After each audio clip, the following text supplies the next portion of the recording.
मत्ती 24 अध्याय का 24 पद में लिखा है, क्योंकि झूठे मसीहा और झूठे भविष्यद्वक्ता उठ खड़े होंगे और बड़े चिन्ह और अद्भुत काम दिखाएंगे कि यदि हो सके तो चुने हुओं को भी भरमा दे।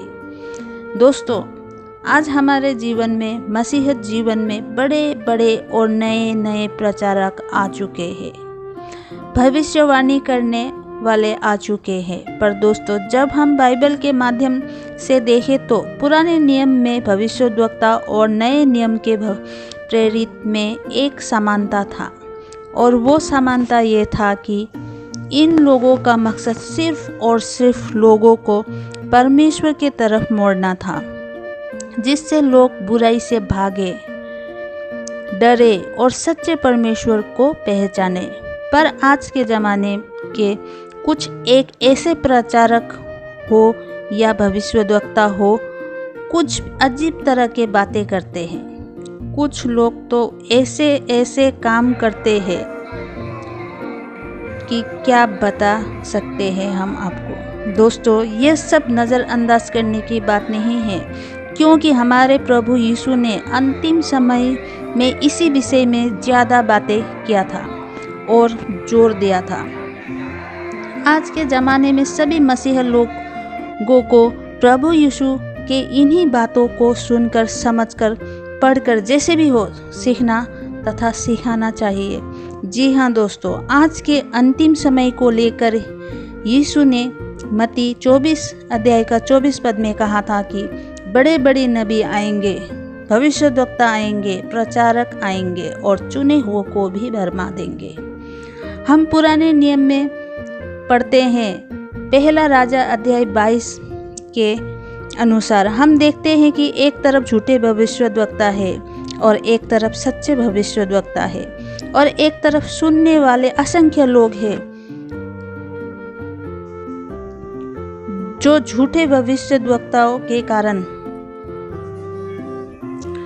गुमराह होते जा रहे हैं। पहला राजा अध्याय 22 पद में 1 और 2 अध्याय में लिखा है, 3 साल तक इज़राइलियों और आरामी बिना युद्ध के रहे। तीसरे वर्ष यहूदा का राजा यहोशापात इज़राइल के राजा के पास गया। दोस्तों, पुराने नियम में इज़राइलियों का फिलिस्तियों, आरामियों के साथ युद्ध चलते रहता था।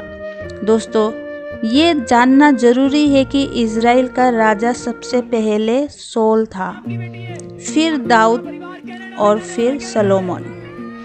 सुलेमान का समय में ये एक यूनाइटेड किंगडम था।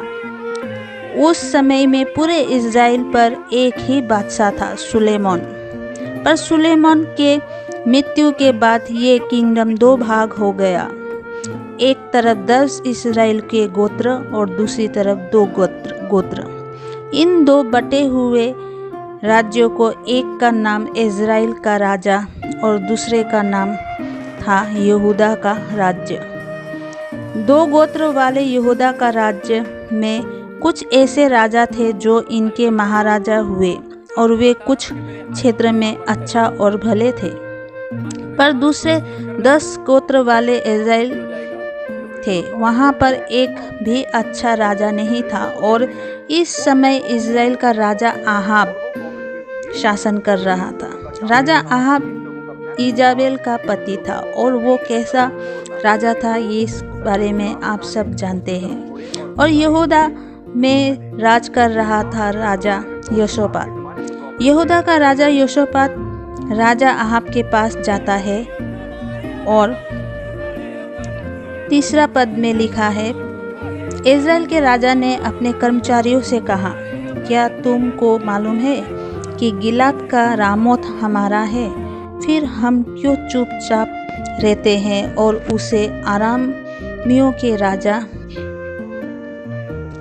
के हाथ से क्यों नहीं छीन लेते हैं? उसने यहोशापात से पूछा, क्या तुम मेरे संग गिलाद के रामोत से लड़ने जाओगे? यहोशापात ने इज़राइल के राजा को उत्तर दिया, जैसा तू है वैसा मैं भी, जैसी तेरी प्रजा वैसी मेरी भी प्रजा, और जैसे तेरे घोड़े वैसे मेरे भी घोड़े हैं। दोस्तों, इस पद के अनुसार यहोशापात ने इज़राइल के राजा आहाब के साथ लड़ने को तैयार हो गया।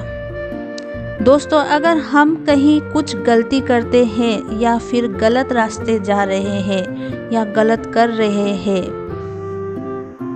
कोई हमारे गलती को सही करना चाहता है और सही रास्ते पर चलाना चाहता है, तो गलती सुधारने के लिए हमेशा तैयार रहो और हमें ऐसा तैयार रहना भी चाहिए ताकि हम अपनी गलतियों को सुधार सके। फिर यहोशापात ने इज़राइल के राजा आहाब से कहा कि आज यहोवा का इच्छा मालूम कर ले। यहूदा का राजा यहोशापात इज़राइल के राजा आहाब से कहता है कि हम युद्ध में अवश्य जाएंगे, पर जाने से पहले एक बार पहले हम परमेश्वर की इच्छा को जान ले। राजा यहोशापात एक अच्छा राजा है, परमेश्वर से भय मानने वाला है, और दूसरी तरफ आहाब है जो परमेश्वर का भय नहीं मानता है। इज़राइल के राजा ने नबियों को, जो कोई 400 पुरुष थे, इकट्ठा किया और उनसे पूछा, क्या मैं गिलाद के रामोत से युद्ध करने के लिए चढ़ाई करूं या रुका रहूं? उन्होंने उत्तर दिया, चढ़ाई कर, क्योंकि प्रभु उसको राजा के हाथ में कर देगा। इज़राइल के राजा यहोशापात को 400 नबी ने कहा, जाओ चढ़ाई करो, क्योंकि यहोवा परमेश्वर उस राज्य को तुम्हारे हाथ में कर देने वाला है। परंतु यहोशापात ने पूछा, क्या यहाँ यहोवा का कोई और भी नबी है? कोई नबी नहीं है जिससे हम पूछ ले। दोस्तों, यहोशापात कह रहा है कि यहाँ कोई इज़राइल का कोई और नबी है या नहीं है जिससे भी हम पूछ ले। यहोशापात जो है एक परमेश्वर का भय मानने वाला राजा था, तो उसने सोचा कि ये जो 400 नबी है ये तो राजा आहाब का व्यक्तिगत नबी है। यहोशापात को लगा कि ये नबी तो राजा आहाब के लिए अच्छी ही बातें कर रहे हैं, तो वो आहाब से पूछ लेता है कि कोई और परमेश्वर का अच्छा नबी है, ताकि हम उससे भी पूछ सके कि हम युद्ध में जाए या न जाए। आगे लिखा है, इज़राइल का राजा आहाब ने यहोशापात से कहा, हाँ, यमला का पुत्र मिकाया एक पुरुष और है जिसके द्वारा हम यहोवा से पूछ सकते हैं। यहोशापात ने कहा, हाँ है, परंतु वो हमारे समूह का नहीं है, परंतु वो दूर का है और मैं उससे घृणा करता हूँ। मुझे उससे नफरत है, क्योंकि वो मेरे विषय में अच्छी या फायदे की बात नहीं करता, वो हमेशा मेरे नुकसान की बातें करता है। दोस्तों, राजा आहाब से परमेश्वर भी घृणा करता था, इसलिए परमेश्वर की नबी मिकाया के द्वारा राजा आहाब को डांटा करते थे। इसीलिए राजा आहाब मिकाया से घृणा करता था, नफरत करता था, क्योंकि वो उसके लिए अच्छी बातें नहीं बोलता था। इसी तरह आज भी परमेश्वर के वचन का प्रचार करने वाले लोग डांटते हैं, मजाक उड़ाते हैं, प्रताड़ित करते हैं। जी हाँ दोस्तों, जो सच्चे परमेश्वर का वचन का प्रचार करते हैं और परमेश्वर के आज्ञाओं को मानते हैं, परमेश्वर से भय रखते हैं, वैसे लोगों को आज भी लोग प्रताड़ित करते हैं, मजाक उड़ाते हैं और उन्हें डांटते हैं और आते जाते उसको बातें सुनाते हैं। सीधी सी बात है ये कि राजा आहाब ने अपने इर्द गिर्द ऐसे लोगों और ऐसे नबियों को इकट्ठा कर रखा है जो सिर्फ अच्छी बातें करते हैं और जो परमेश्वर के वचन के अनुसार और आज्ञा अनुसार बोलते थे। उन्हें राजा आहाब घृणा करता था। जी हाँ दोस्तों, जो राजा आहाब का बड़ाई करता था उससे वो रखता था और उसकी सुनता था, और जो राजा आहाब के इच्छा के विरुद्ध में बोलता था तो वो उससे घृणा करता था, और उस घृणा करने वाले नबियों में से एक परमेश्वर का आज्ञाकारी नबी था मीकाया। यहोशापात ने कहा, राजा ऐसा ना कहे। यहोशापात का कहने का मतलब था, राजाओं को नबियों के बारे में ऐसा नहीं बोलना चाहिए। तब इज़राइल के राजा ने एक हाकिम को बुलाकर कहा कि यमला के पुत्र मीकाया को फुर्ती से ले आ। अब राजा आहाब को हम बुला लेते हैं, और वो अपने लोगों को भेजता है मीकाया को लाने। यहाँ पर पहली बात ये है कि आहाब जो था वो एक अच्छा राजा नहीं था, इसीलिए जो उसे सुधारने के लिए कुछ कहता था तो उसके दिल इस बात के लिए तैयार नहीं रहता था। वो खुद को सुधारने की बात को नहीं मानता था, क्योंकि वो खुद को ही सच मानता था और सही मानता था। दूसरी बात ये है कि जो सच्चे नबी हो या आज के दिन के प्रचारक, वो बहाव में नहीं बहते हैं। दूसरों को देखकर कि इससे ये अच्छा लगता है तो मैं ये ही करूँगा या ये ही बोलूँगा, ऐसा नहीं सोचते हैं। जो परमेश्वर बुलवाता है, जो परमेश्वर बोलने के लिए अगुवाई करता है, जैसा परमेश्वर उससे करवाना चाहता है वो करता है, क्योंकि वो परमेश्वर का भय मानता है। इज़राइल का राजा और यहूदा का राजा यहोशापात अपने अपने राजवस्त्र पहने हुए सामरिया के फाटक के एक खुले स्थान में अपने अपने सिंहासन पर विराजमान थे, और सभी भविष्यद्वक्ता उनके सम्मुख भविष्यवाणी कर रहे थे। इस पद के अनुसार इज़राइल का राजा आहाब और यहूदा का राजा यहोशापात साथ में अपने अपने सिंहासन पर बैठे और उनके सामने भविष्यवाणी कर रहे हैं 400 नबी लोग। और भविष्यवाणी में राजा आहाब को अच्छा लगने के लिए उसकी ही तारीफ की बातें बोल रहे थे, उसकी ही इच्छा की बातें बोल रहे थे, और उसकी ही जो बातें थी उसको सही ठहरा रहे थे। वे नबी लोग परमेश्वर की इच्छा की बातें नहीं बोल रहे थे। आगे कनाना के पुत्र सिदकिय्याह ने लोहे के सींग बनाकर कहा, यहोवा यूं कहता है, इनसे तू अरामियों को मार कर नष्ट कर देगा।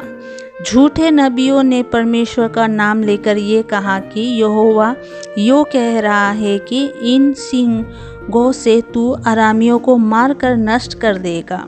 और लोहे का सींग बनाकर झूठे नबियों ने राजाओं को दिया भी, जबकि इन्होंने परमेश्वर के वचनों के बारे में इन्हें मालूम ही नहीं, और ना ही किसी नबी ने परमेश्वर से बातें की थी, और वे ना ही परमेश्वर के आज्ञा के अनुसार राजा आहाब को कुछ बोल रहे थे। वे तो सिर्फ राजा आहाब की इच्छा जो थी उसी बात को वे लोग करने के लिए उत्साह कर रहे थे और उसी बात को सही ठहरा रहे थे। दोस्तों, आज हमारे बीच कुछ आधुनिक और झूठे भविष्यद्वक्ता है। वो लोग तेल लेते हैं, पानी लेते हैं, और भी कुछ ऐसी चीज़ें जैसे कपड़े का टुकड़ा हो या फिर रजोरी हो, माला हो, या फिर किताब हो, या फिर घड़ी हो, इन सब चीज़ों को, ऐसी चीज़ों को लेकर कहते हैं कि इस चीज़ को अपने घर में लेकर जाओ, तेल या पानी को लेकर जाओ, फोटो को लेकर जाओ, तो तुम्हारी परेशानी दूर होगी, चंगाई मिलेगी, जो भी घटी है पूरी होगी, रुपयों का बरसात होगा, नौकरी लगेगी, विदेश जा पाओगे, मन की हर एक इच्छा पूरी होगी। शैतान तुम्हारे घर नहीं आएगा, तुम्हारे ऊपर नहीं आएगा। सीधे तरीके से कहे तो आजकल के भविष्यद्वक्ता और कई ऐसे प्रचारक जो खुद को परमेश्वर का भक्त कहते हैं, वे लोग आजकल लोगों का ध्यान परमेश्वर से हटाकर इन बनाए हुए चीज़ों पर आकर्षित करवा रहे हैं। जैसे कनाना का पुत्र सिदकिय्याह ने लोहे का सींग बनाकर राजा को दिया और कहा कि इसके द्वारा तुम दुश्मनों को मारोगे। और उन्हें नष्ट करोगे, जबकि परमेश्वर ने वो चीज़ बनाने के लिए कहा ही नहीं था, ना ही वचन में लिखा था। पर वचन में ये जरूर है कि नबी हो या प्रचारक, जो भी परमेश्वर के भक्त है, इकट्ठा होकर सिर पर तेल मले।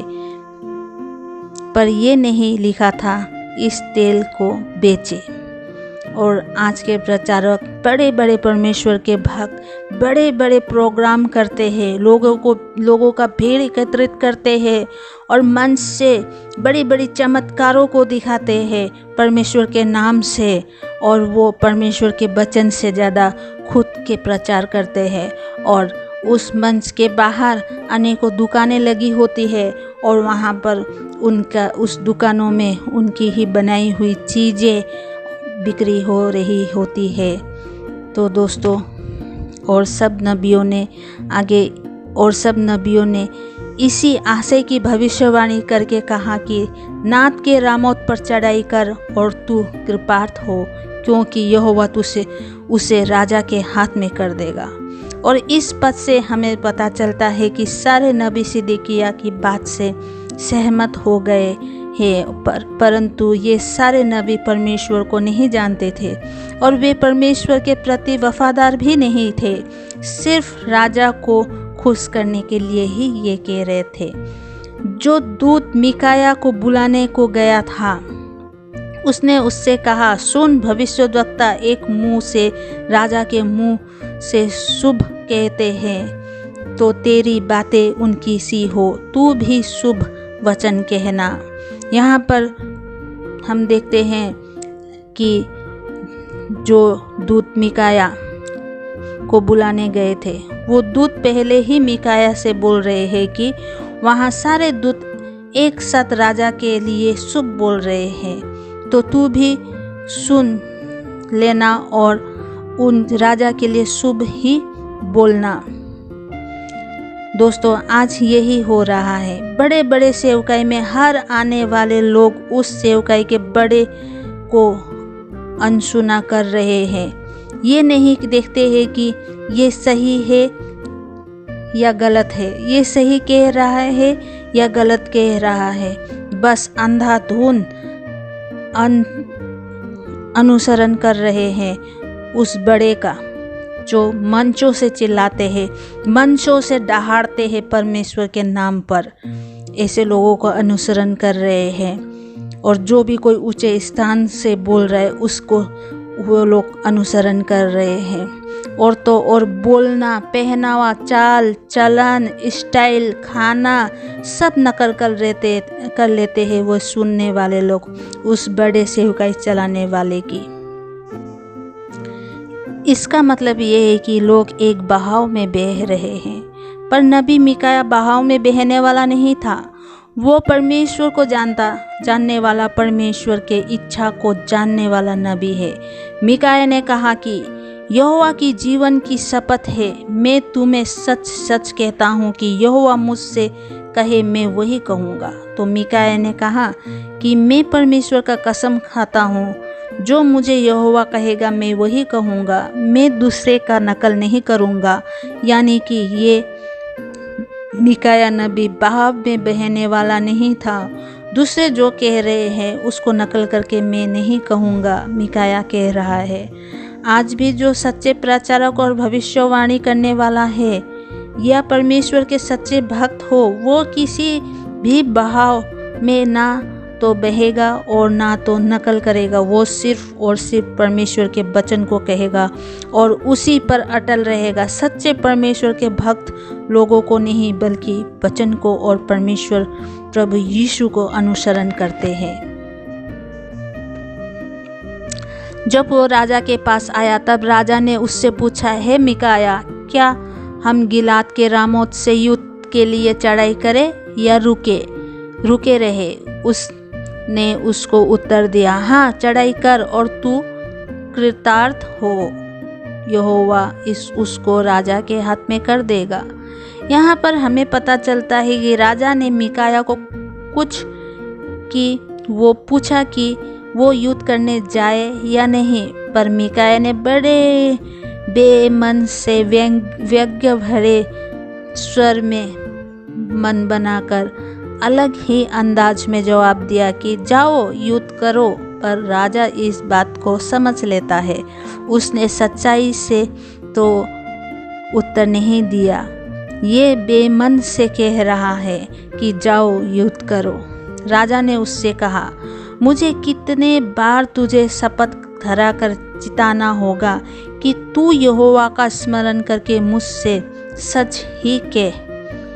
राजा अहाब नबी मिकाया से कह रहा है कि तू मुझसे सच बोल, इस तरह बेमन उत्तर मत दे और व्यंग्य भरे स्वर में मत बोल, और तुझे कितनी बार मैं परमेश्वर की शपथ दिलाऊं। यहाँ पर राजा अहाब चाहता है कि नबी उसे सच्चाई बताए, पर सच्चाई सुनने की हिम्मत उसमें नहीं थी। मिकाया ने कहा, मुझे इज़राइल बिना चरवाहे के भेड़ बकरियों के नाई पहाड़ों पर तीतर बितर दिखाई पड़ा, और यहोवा का यह वचन आया कि वे तो अनर्थ है, अतएव वे अपने अपने घर कुशल क्षेम से लौट जाए। राजा का मिकाया से सच बोलने की अनुरोध, हालांकि राजा में अनुरोध किया था, हालांकि राजा में सच सुनने की हिम्मत नहीं थी कि वो सच को सुने। पर मिकाया सच बताता है और ये कहता है, मुझे समस्त इज़राइल बिना चरवाहे के भेड़ बकरियों के समान पहाड़ पर तितर बितर दिखाई दे रहे हैं। पूरा इज़राइल नबी मिकाया को ऐसा देखता है जैसे बिना चरवा के तितर बितर हो गया, भेड़ तितर बितर हो गया है, और उस इज़राइल का चरवा था राजा अहाब, क्योंकि वो वहाँ का राजा था। जब ये बात मिकाया ने राजा से कहा तो राजा तुरंत समझ गया कि नबी क्या कहना चाहता है। तब इज़राइल का राजा यहोशापात से कहता है, क्या मैंने तुझसे न कहा था कि मेरे विषय कल्याण की नहीं हानि की ही भविष्यवाणी करता है ये।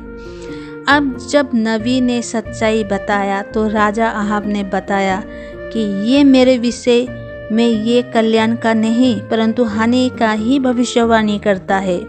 ये बात वही राजा कह रहा था जो कुछ देर पहले नबी से निवेदन कर रहा था कि सच्चाई बताए, पर सच्चाई सुनने के बाद वही राजा चिढ़ गया और राजा यहोशापात से कहने लगा, देखा मैंने कहा था ना, ये मेरा हानि का ही कहेगा।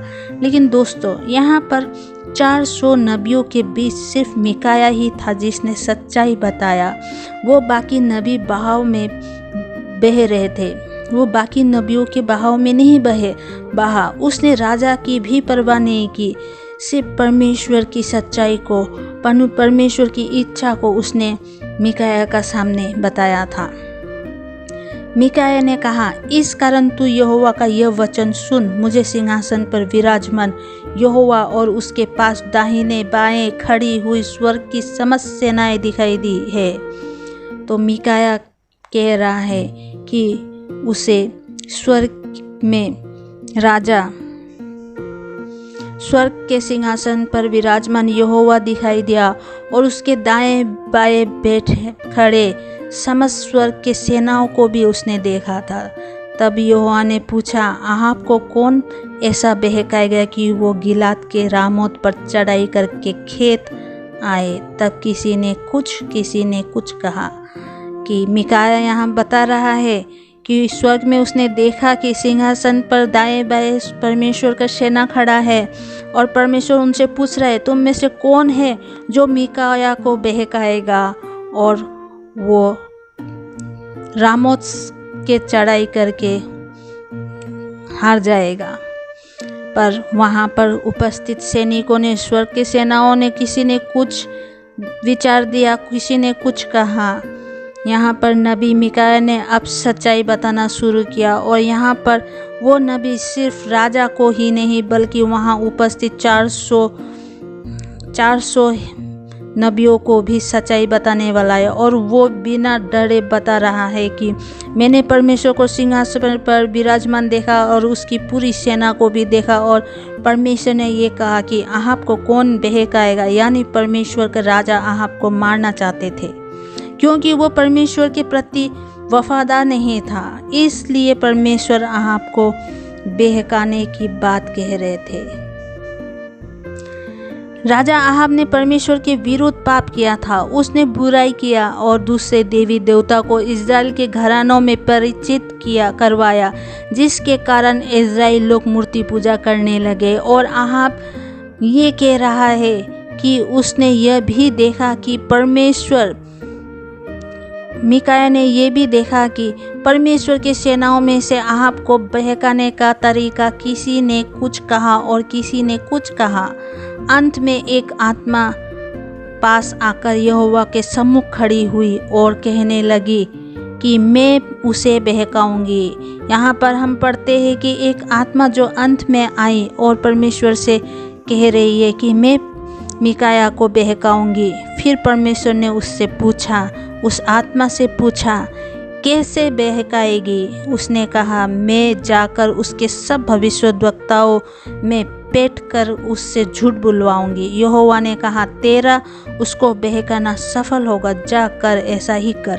तो परमेश्वर ने भी उस बहकाने वाले आत्मा को परमिशन दे दिया कि जा बहका।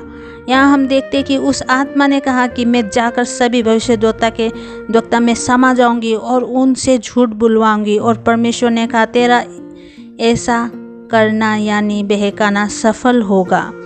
तो अब सुन, यहोवा ने तेरे इन सब भविष्यद्वक्ताओं के मुंह में एक झूठी बोलने वाली आत्मा बैठाई है और यहोवा ने तेरे विषय हानि की बात कही है। दोस्तों, इस पद में नबी मिकाया ने ही एकमात्र इतने लोगों और उनके अनुरोध पर उनके ओहदे का भी फिक्र किए बिना सच कहा, और वह कहा कि जो परमेश्वर के तरफ से सच था। और ऐसा करने के लिए हिम्मत चाहिए होता है और परमेश्वर का अनुग्रह चाहिए होता है, और ये अनुग्रह और हिम्मत परमेश्वर की तरफ से मिलता है। और तभी मिलता है जब परमेश्वर की सही जानकारी आप रखो और उस पर चलो। यहाँ पर एक चीज़ और देख सकते हैं कि झूठ बोलने वाली आत्मा भी होती है और वो नबियों के द्वारा काम भी करती है। दोस्तों, जब इंसान परमेश्वर की आज्ञाओं पर नहीं चलते हैं तो परमेश्वर खुद अनुमति देता है कि ये इंसान को बहकाया जाए ताकि वो बर्बाद हो जाए। दोस्तों, इसे हम इस तरह से भी समझ सकते हैं कि अगर आप परमेश्वर की आज्ञाओं पर नहीं चलते हैं तो आप शैतान द्वारा भटकाए जाने के लिए ही एक हकदार है।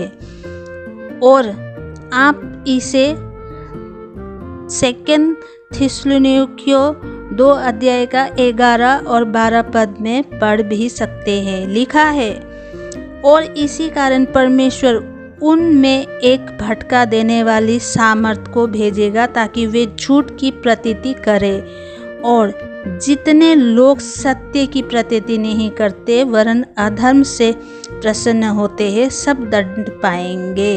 ये नया नियम की पुस्तक में लिखा है। दोस्तों, जो लोग परमेश्वर की आज्ञाओं को नहीं मानते हैं और अपने प्रचार करते हैं, ऐसे नबी या भविष्यद्वक्ता उस समय के आज के प्रचारक, आज के भविष्यवाणी करने वाले बड़े बड़े सेवकाई चलाने वालों के लिए बोल रहे दोस्तों कि इन लोगों में भी भटकाने वाली आत्माएं होगी जो झूठ उगलेगी, इनके जीभ झूठ उगलेगी, इनके मुंह झूठ बोलेंगे ताकि ये लोग भी नष्ट किए जाए।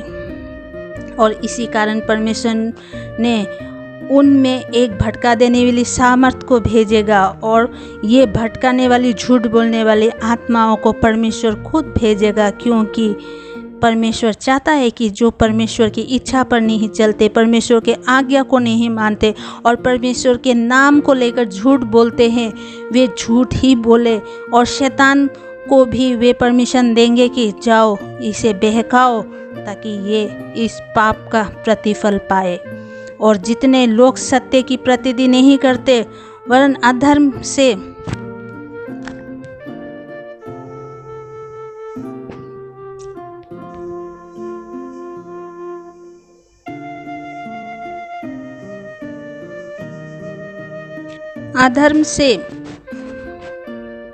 प्रेम रखते हैं उन्हें तो अवश्य ही दंड पाना चाहिए। दोस्तों, ये झूठी आत्मा बड़े ही जोर शोर से काम कर रहे हैं। ये लोग झूठी आत्माएं बड़े बड़े मंचों से चिल्लाते हैं, बोलते हैं। दोस्तों, अच्छे परमेश्वर के भक्त, सच्चे परमेश्वर के भक्त होने के लिए ये नबी या भविष्यद्वक्ता होने की जरूरत नहीं है, और ना ही सच्ची जानकारी और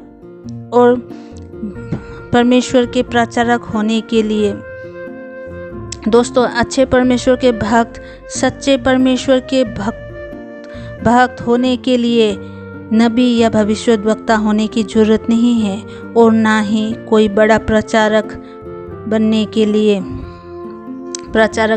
लिए जरूरत है। सिर्फ परमेश्वर के वचन की सच्ची जानकारी, सही जानकारी जो बड़े बड़े प्रचारक भविष्यद्वक्ता कहते हैं, उन पर भी तभी विश्वास करें जब वही वचन आपके हाथ में रखे बाइबल में लिखा हो। याद रखें दोस्तों, परमेश्वर के वचन में लिखा है कि हमें माँ के गर्भ से चुन लिया गया है। किसके लिए चुने गए हैं हम? भविष्यद्वक्ता होने के लिए नहीं, नबी होने के लिए नहीं, सिर्फ परमेश्वर के अच्छे और सच्चे संतान बनने के लिए, उसकी आज्ञाओं पर चलने के लिए। वचन में ये नहीं लिखा है कि ये नबी के पीछे जाओ, उस भविष्यद्वक्ता की बात मानो, ये ही छुड़ाएगा तो पवित्र आत्मा आप पर उतरेगा, यही छुएगा तभी आप चंगाई पाओगे।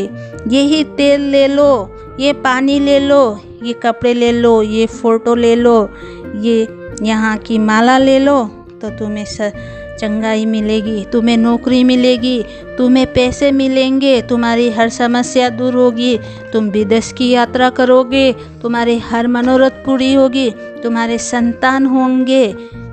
ये नहीं कहा है दोस्तों। सिर्फ परमेश्वर के सच्चे भक्त बनो, उनकी आज्ञाओं को पालन करो, उनकी आज्ञाओं को मानो। उनसे पाप करने से परमेश्वर को याद करके भय करो परमेश्वर से। तो यही लिखा है कि हम परमेश्वर को संतान बनने के लिए चुने हैं, ना कि परमेश्वर के वचन को सुनिए और उसको फॉलो कीजिए। बड़े बड़े भविष्यद्वक्ता, भटकाने वाले प्रचारक, इन लोगों की बात मत मानिए। आप पहले अपने वचन में पढ़िए और उस वचन को देखिए कि ये प्रचारक, ये भविष्यद्वक्ता कितना सच बोल रहा है। कहीं हमें एक एक चीज़ थमाकर परमेश्वर की तरफ हमारा जो ध्यान है उसको, उस तरफ से हमारा ध्यान को हटाकर इन चीज़ों में जो बनाई गई है हाथों से, उन पर तो हमारा ध्यान केंद्रित नहीं कर रहा है। क्या हम परमेश्वर के आशीष को एक चीज़ों में ढूंढेंगे, एक हाथ से बनाए हुए चीज़ों में ढूंढेंगे? नहीं, परमेश्वर सच्चे भक्तों के सामने खुद आते हैं और उस चीज़ के द्वारा नहीं, परमेश्वर अपने हाथों से उनको संभालते हैं। दोस्तों, सिर्फ परमेश्वर को पहचानिए और विश्वास और भरोसा रखिए उनके वचन को और उस वचन के अनुसार चलिए। दोस्तों, ज़रूरी नहीं कि आपके सामने जो चिल्ला कर बोलते हैं और चिल्ला कर दावा ठोकते हैं और चिल्ला कर आपके सामने चमत्कार कर रहे हैं, कहीं वो गलत काम तो नहीं कर रहा है या फिर वो परमेश्वर के विरुद्ध काम तो नहीं कर रहा। इस चीज़ को जांचिए, क्योंकि ज्ञान और बुद्धि की भंडार परमेश्वर ने आपको भी दिया है। परमेश्वर ने आपके हाथ में भी वो वचन रखी है, वो आज्ञाएं रखी है। दोस्तों, वो प्रेम रखा है, वो आशीर्वाद रखा है, सिर्फ किसी एक विशेष व्यक्ति के लिए नहीं, दुनिया के हर एक इंसान के लिए परमेश्वर का उपहार है। और जो परमेश्वर को पहचानेगा वो उपहार पाएगा, और जो नहीं पहचानेगा वो उपहार नहीं पाएगा। तो दोस्तों, मेरा आज का वचन इतना ही था। आपको कैसा लगा सुन करके? आप प्लीज़ मुझे रिप्लाई कीजिएगा कमेंट बॉक्स में। और दोस्तों, अगर किसी का प्रेयर रिक्वेस्ट है तो प्लीज़ आप लोग अपना प्रेयर रिक्वेस्ट भेज सकते हैं। हम लोग ज़रूर अपने प्रार्थना भवन से आप लोगों के लिए प्रार्थना करेंगे। तो धन्यवाद के साथ मैं आज का वचन यहीं समाप्त करती हूँ। मेरी अगली वीडियो आने तक परमेश्वर आप लोगों के ऊपर अपनी आशीष बनाए रखे और आपके साथ सभी परमेश्वर रहे। तब तक के लिए दोस्तों, जय मसीह की।